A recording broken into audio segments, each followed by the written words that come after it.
สวัสดีค่ะเปิ้ลนะคะแม่บ้านตุรกีค่ะวันนี้นะคะเปิ้ลมากับขนมปังโรลนะคะด้านในเป็นเนยน้ำผึ้งนะคะหรือฮันนี่บัตเตอร์นะคะนุ่มมากๆค่ะวิธีทำไม่ยากเลยค่ะแต่ก่อนจะไปชมวิธีทำนะคะอย่าลืมกดติดตามนะคะจะได้ไม่พลาดวิดีโอใหม่ๆค่ะ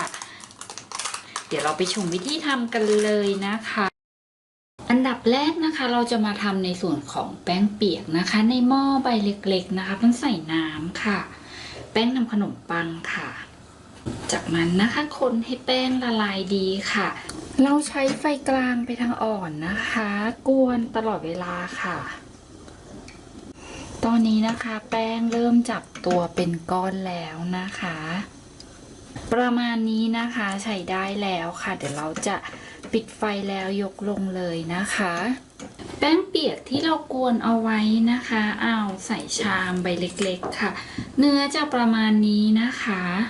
เป็นเจลๆนะคะไม่ข้นมากจนเกินไปนะคะแล้วก็ไม่ใสจนเกินไปจากนั้นนะคะนำไปพักเอาไว้ให้เย็นสนิทเป็นอุณหภูมิห้องค่ะก่อนนำมาใช้ค่ะใส่นมลงในอ่างผสมค่ะน้ำตาลทรายเกลือค่ะยีสต์ค่ะผสมให้ทุกอย่างเข้ากันดีค่ะให้เกลือและน้ำตาลทรายละลายดี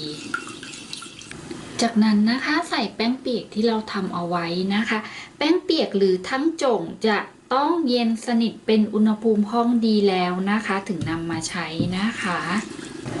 จากนั้นนะคะแป้งนำขนมปังค่ะเนยหรือน้ำมันพืชค่ะจากนั้นนะคะนวดให้เป็นก้อนค่ะนวดจนเป็นฟิล์มเลยนะคะสามารถใช้เครื่องนวดแป้งในการนวดแป้งก็ได้นะคะจะผสมให้เขาเข้ากันเล็กน้อยก่อนนะคะแล้วเดี๋ยวจะนวดต่อด้วยมือนะคะแป้งจะได้ไม่ติดมือเวลานวดตอนนี้นะคะมันก็นวดจนเขาเนียนเป็นก้อนดีแล้วนะคะใช้วิธีจับฟาดพับแบบนี้ไปเรื่อยๆนะคะเดี๋ยวเราจะพักแป้งนะคะรูปให้เป็นก้อนค่ะระยะเวลาพักแป้งอยู่ที่ประมาณ1 ชั่วโมงนะทั้งนี้นะคะขึ้นอยู่กับอุณหภูมิห้องของแต่ละบ้านด้วยนะคะเฉลี่ยต่างกันเล็กน้อยนะคะอากาศร้อนแป้งอาจจะขึ้นเร็วนะคะอากาศเย็นแป้งอาจจะขึ้นช้านะคะดูให้แป้งขึ้นเป็นเท่าตัวใช้ได้ค่ะพักแป้งค่ะ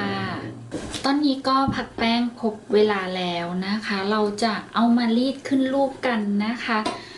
สำหรับตัวไส้นะคะเปิ้ลจะทำเป็นฮันนี่บัตเตอร์นะคะคือเนยกับน้ำผึ้งนะคะเปิ้ลใช้เนยนิ่มกับน้ำผึ้งค่ะเราจะผสมให้เข้ากันนะคะผสมให้พอเข้ากันดีแบบนี้นะคะแล้วพักไว้นะคะเดี๋ยวเราจะทาด้านในขนมปังนะคะโรยแป้งบางๆนะคะตรงพื้นที่ที่เราจะรีดแล้วหยิบโดออกมาค่ะรีดกว้างประมาณสัก10 เซนนะคะแล้วยาวๆออกไปนะคะเราจะทำ4 ชิ้นนะคะวันนี้จากนั้นนะคะเราจะใช้เนยน้ำผึ้งนะคะที่เราผสมเอาไว้นะคะใส่ลงไปเลยค่ะปาดบางๆให้ทั่วค่ะค่อยๆม้วนนะคะม้วนไม่ต้องแน่นมากนะคะหลวม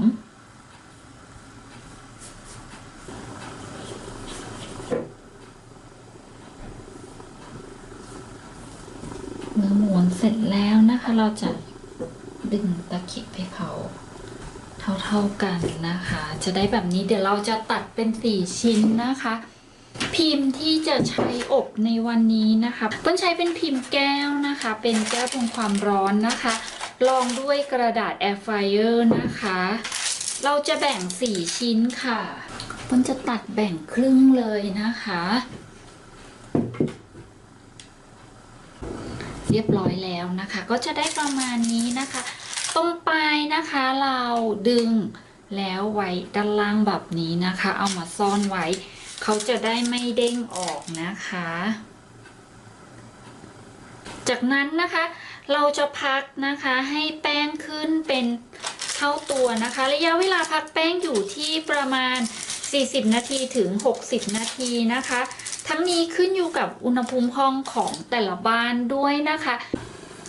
ตอนนี้ก็พักแป้งครบเวลาแล้วนะคะเตาอบวอร์มเอาไว้เรียบร้อยแล้ว ก่อนนำเข้าอบนะคะ เราจะทาด้านบนนะคะ ด้วยไข่1 ฟองค่ะ ผสมกับนมเล็กน้อยนะคะ จากนั้นนะคะนำเข้าเตาอบได้เลยค่ะ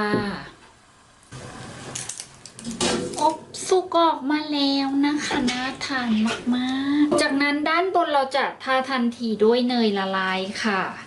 สามารถทาเนยน้ำผึ้งก็ได้นะคะ ถ้าอยากได้หวานๆเลย ถ้าทาน้ำผึ้งก็จะฉ่ำเงานะคะทำไม่ยากเลยใช่ไหมคะ ยังไงก็อย่าลืมกดติดตามนะคะ จะได้ไม่พลาดวิดีโอใหม่ๆค่ะ วันนี้เป็นลาไปก่อนนะคะแล้วพบกันใหม่ในวิดีโอหน้าค่ะ สวัสดีค่ะ